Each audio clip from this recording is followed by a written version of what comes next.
के वीडियो में मैं आपको बताने जा रहा हूँ कि आपके पास भी इस प्रकार का पीडीएफ के अंदर अगर बैंक स्टेटमेंट है, जैसे मेरे पास में एचडीएफसी का बैंक स्टेटमेंट है और मेरे पास में 10 पेज है। ये देखिए आप, मेरे पास में ये ट्रांजेक्शन है। तो इसको टेली के अंदर आप किस प्रकार से आप एक एक एंट्री ना करके एक साथ इंपोर्ट कर सकते हैं, वो आज आपको बताने वाला हूँ। जैसे ये मेरे पास में क्विक टू एक्सेल सॉफ्टवेयर है, इसको मैंने लॉग इन कर रखा है और ये टेली है आरके एंटरप्राइज। अभी आरके एंटरप्राइजेज आपको बताऊं तो मेरे पास H D F C bank में एक भी एंट्री नहीं है, राइट। तो मुझे क्या करना है, सबसे पहले सॉफ्टवेयर को लॉगिन कर लेना है आपका ईमेल एड्रेस और कॉन्टेक्ट नंबर से। ये किस प्रकार से लॉगिन होता है या किस प्रकार से डाउनलोड करना है, वो हमारा सपोर्ट नंबर है स्क्रीन पे जो आपको दिख रहा है, उस पर कॉल करके आप पूछ सकते हैं। उसके बाद में आपको क्या करना है, यहाँ पीडीएफ टू एक्सेल का बटन है, इस पीडीएफ टू एक्सेल पे आपको क्लिक करना है। उसके बाद में यहाँ पे सेलेक्ट बैंक है, सेलेक्ट बैंक में से आपको एचडीएफसी सेलेक्ट करना है और यहाँ पे अगर पासवर्ड है तो आप पासवर्ड भी फिल कर सकते हैं। फिलहाल अभी इस बैंक स्टेटमेंट में पासवर्ड नहीं है और ये मेरा डेस्कटॉप पे सेव है। मैं आपको दिखा देता हूँ। ये देखिए, ये डेस्कटॉप पे सेव है मेरा, एच डी एफ सी जून करके लिखा हुआ है। ये देखिए, राइट। इस बैंक को मैं पहले एक्सेल में कन्वर्ट करूंगा कि एक्सेल में प्रॉपर जिस प्रकार के फॉर्मेट में मेरे को चाहिए इंपोर्ट करने के लिए उस फॉर्मेट में आ जाए। तो मैं सबसे पहले बैंक सेलेक्ट कर लिया, फिर पासवर्ड यहाँ पे है तो आप फिल कर सकते हैं, अदरवाइज नहीं है तो आप ब्लैंक छोड़ सकते हैं। उसके बाद में ब्राउज पे आपको क्लिक करना है और वो पाथ दे देना है कि ये रहा मेरा बैंक स्टेटमेंट आउटपुट। आपको ये एक्सेल फाइल चाहिए, बैंक स्टेटमेंट चाहिए, तो वो कौन सी जगह पे आपको चाहिए उसका पाथ दे देना। मैंने कहा डेस्कटॉप, डेस्कटॉप पे मेरे को H D F C bank और आज की डेट ले लेता हूँ। आज की डेट लेके मैंने इसको सेव किया। ये सेव करने के बाद में यहाँ पे एक बटन आता है एक्सपोर्ट पीडीएफ टू एक्सेल, आपको इस पे क्लिक करके छोड़ देना है। ये जितने अपने पेज होंगे उसके अकॉर्डिंग ये टाइमिंग लेगा, टाइमिंग के अनुसार ही कन्वर्ट करके आपको फाइल दे देगा कि ये आप इंपोर्ट कर सकते हैं। वो देखते हैं किस प्रकार की फाइल होती है और कैसे इंपोर्ट होती है। अगर आपको भी इस प्रकार के सॉफ्टवेयर की रिक्वायरमेंट है तो जो स्क्रीन पे नंबर दिख रहा है उस नंबर पे आप कॉल करके और आप डेमो वगैरह देख सकते हैं और किस प्रकार से इंपोर्ट होता है, और आपकी फाइलें आप इंपोर्ट भी करवा सकते हैं और आप खुद भी कर सकते हैं। ये होने के बाद में आपके पास एक मैसेज आएगा कन्वर्टिंग सक्सेसफुल, इसको ओके कहना है और इसको भी ओके कहना है। और ओके कहने के बाद यहाँ से क्लोज कर देना है, इसको भी मिनिमाइज कर देना है। मिनिमाइज करने के बाद में आप देखेंगे डेस्कटॉप पे एक और एक ये दो फाइल आ गई, राइट। तो अभी मैं करता हूँ आपका ये वाला H D F C bank template करके, और एक ये दोनों फाइल का मतलब बताता हूँ कि क्या होता है। एक तो एच डी एफ सी करके लिखा है सिंपल, उसका मतलब तो जैसा आपका बैंक स्टेटमेंट है एज इट इज वैसा आपको कन्वर्ट करके दे देता है। ये देखिए, जैसा अपना बैंक स्टेटमेंट था एज इट इज कन्वर्ट करके दे दिया। मैं आपको बैंक स्टेटमेंट भी ओपन करता हूँ।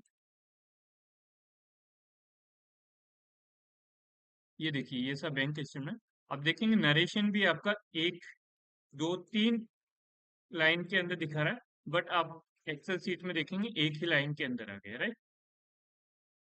तो इस तरीके से जो भी ट्रांजेक्शन थे जैसा अपना bank statement as it is अपने को एक्सेल में कन्वर्ट करके ला दिया।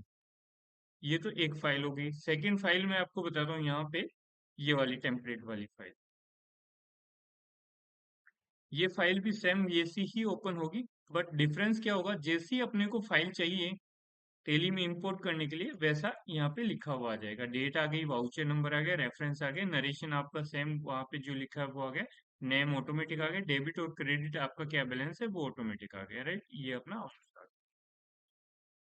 अब ओनली आपको करना कुछ नहीं है, यहाँ पे आपकी पार्टियों का नाम लिखना है। अब आप कहें सर पार्टियों का नाम मैनुअल अगर मैं यहाँ पे लिखूंगा तो काफी टाइम लग जाएगा। मैं ये कहता हूँ आपको मैनुअल नहीं लिखूंगा, आपको यहाँ पे जाना है और कोई भी एक लेजर ले लेना है। जैसे सस्पेंस आपने ले लिया या मैं बना लेता हूँ,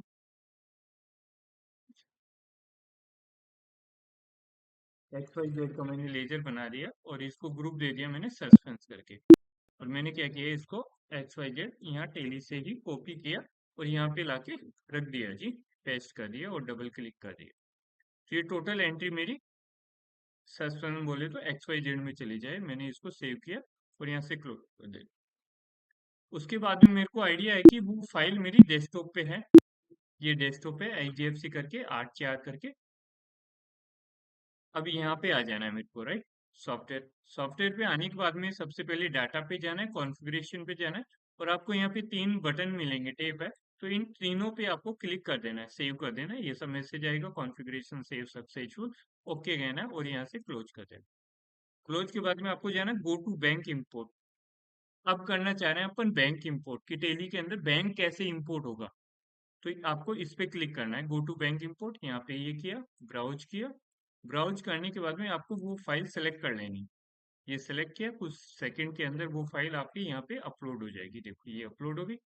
उसके बाद में गेट पार्टी लेजर पे आपको सेकंड वाले बटन पे क्लिक करना है। यहाँ पे स्टेप बाय स्टेप आपको चलना है, पहले फर्स्ट बटन पे क्लिक करना है, फिर सेकंड पे, फिर थर्ड पे, फिर फोर्थ पे, स्टेप बाय स्टेप करना है। मैंने उस पे क्लिक किया। क्लिक करने के बाद में आपको यहाँ से बैंक लेजर सेलेक्ट करना है।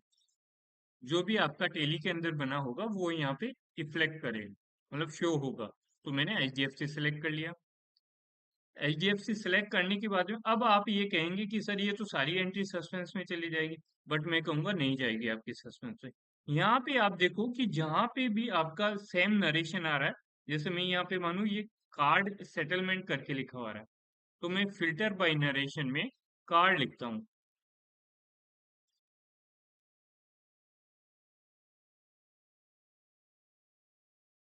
तो बाकी सारे ट्रांजेक्शन आपके हाइड हो गए। ओनली फॉर जहाँ कार्ड सेटलमेंट लिखा हुआ है वो ही ट्रांजेक्शन दिख रहा है। अब आप चाहते हैं कार्ड सेटलमेंट जहाँ भी लिखा हुआ है उसके अंदर मेरे को किसी पार्टी का नाम रखना है, तो यहाँ पे ऑप्शन है सेलेक्ट लेजर। तो यहाँ से आप जो भी पार्टी का लेजर सेलेक्ट करना चाहें वो आप सेलेक्ट कर सकते हैं। जैसे मैंने ये आशीर्वाद फार्मास्यूटिकल सेलेक्ट किया, डबल क्लिक किया, तो ये ऑटोमेटिक उस लेजर के अंदर आ जाना है। यहाँ पे ऑटोमेटिक लेजर सेलेक्ट हो जाएगा। इसी प्रकार से अगर आपके पास में कैश या कॉन्ट्रा की जो भी आपके पास में एंट्री रहती है, तो वो आप यहाँ पे टाइप कर सकते हैं जी। और नरेशन वाइज आप उसको इंपोर्ट कर सकते हैं, मतलब जैसा नरेशन होगा ना वैसी ही एंट्री चली जाएगी। जैसे मैं यहाँ पे सेल्फ लिख रहा हूँ एक बार। अब जैसे सेल्फ की मेरे पास एक एंट्री है, तो मैं क्या करूंगा, यहाँ से इस पे कैश लिख दूंगा, कैश। तो क्या ये मेरे को कैश में कॉन्ट्रा एंट्री मिल जाएगी। अभी देखते हैं अपन कि कॉन्ट्रा एंट्री मिलती है या नहीं मिलती है।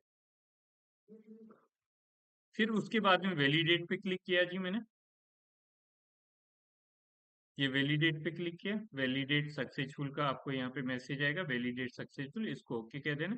और एक बार आपको इंपोर्ट पे क्लिक करके छोड़ देना।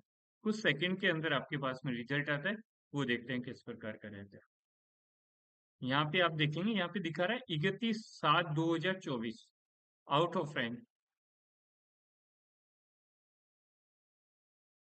तो ये टेली 2024 में नहीं बनी हुई थी, इसके लिए अपन क्या करेंगे, यहाँ पे जाएंगे और इस टेली को प्रिंट दे देंगे यहाँ पे 2023, और एक्सेप्ट एक्सेप्ट सेव कर दी, राइट। तो उसका कहने का मतलब ये था सॉफ्टवेयर का कि इस डेट के अंदर आप एंट्री करना चाह रहे हैं, वो टेली के अंदर, टेली उस टाइम पे बनी ही नहीं थी, मतलब कंपनी उस टाइम पे बनी ही नहीं थी, तो इंपोर्ट कैसे हो जाएगी। अपने को ओके कह देना और दोबारा आपको इंपोर्ट पे जाके क्लिक कर देना है। जैसे ही आप इंपोर्ट पे क्लिक करेंगे तो फिर देखते हैं रिजल्ट क्या रहता है। अब यहाँ पे देखिए 161 करके एंट्री है। अब 161 ओके करते हैं और अपन टेली पे चलते हैं। अब ईयर चेंज कर लेते हैं, यहाँ से जो ईयर था अपना वो ये आ गए अपन यहाँ पे जुलाई के महीने में। और आप देखेंगे वो टोटल एंट्री अपनी यहाँ पे आ गई। हाँ, मैंने आपको कहा था कि कॉन्ट्रा एंट्री वो 20,000 वाली, देखो ऑटोमेटिकली इसने सेल्फ विड्रॉल की एंट्री कर दी, कैश विड्रॉल की एंट्री कर दी, राइट। और जो आशीर्वाद फार्मास्यूटिकल नाम लिखा था वो फार्मास्यूटिकल नाम भी आ गया। और यही नहीं, यहाँ पे आप देखेंगे तो नरेशन भी, जो अपना नरेशन था वो भी आपका ऑटोमेटिकली यहाँ पे आ गया। अब आप चाहे तो यहाँ से भी आप एंटर करके और पार्टी का नाम चेंज कर सकते हैं। अदरवाइज आप वहाँ यहाँ से भी फिल्टर बाय नरेशन से भी आप सिलेक्ट कर सकते हैं। और भी है कि यहाँ पे अगर आपको सिलेक्ट करना है कि ये अमाउंट उसका है, तो आप एंटर फ्रेश करके और यहाँ पे पार्टी का नाम टाइप कर सकते हैं। जैसे मेरे को ये चाहिए तो आप ये सिलेक्ट कर सकते हैं, जहाँ पे जाके पार्टी के नाम पे और आप नाम सेलेक्ट कर सकते हैं, लेजर सेलेक्ट कर सकते हैं, ताकि उस लेजर के अंदर सेलेक्ट कर सकते हैं। और यहीं से अगर न्यू लेजर बनाना हो ना, तो न्यू लेजर भी आप शिफ्ट की फ्रेश करके, और यहाँ से जैसे एबीसी बनाया मैंने, और इसको सन्ड्री डेटर्स या क्रेडिटर जो भी एक्स वाई जेड है ग्रुप बने हुए, उसमें डाल दिया। कंट्री मैंने इंडिया ले लिया, जीएसटी नंबर जहाँ का भी है अपना स्टेट वो आपको डाल देना है।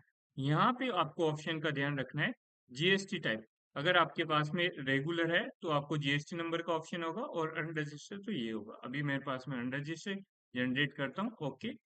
और मैं आपको लिख के चलता हूँ फिर टेली पे। अब आप देखेंगे टेली पे क्या वो जनरेट हो गया क्या, तो आप यहाँ पे देखेंगे एबीसी, ये आपका ऑटोमेटिकली यहाँ पे जनरेट भी हो जाता है। तो आपने देखा कि इस प्रकार से आपके पास में पीडीएफ के अंदर अगर बैंक स्टेटमेंट है, तो वो टेली के अंदर किस प्रकार से आप इंपोर्ट कर सकते हैं, वो भी क्यूब टू एक्सेल सॉफ्टवेयर से। तो आप ये सारी चीजें आप क्यूब टू एक्सेल सॉफ्टवेयर से, ये बैंक है वो आप सारे आप इंपोर्ट कर सकते हैं जी, कि आप पीडीएफ के अंदर है वो भी। तो आपको स्क्रीन पे नंबर दिख रहा होगा, इस नंबर पे आप कांटेक्ट करके आप अपना डेमो बुक कर सकते हैं कि किस प्रकार से आप इंपोर्ट कर सकते हैं।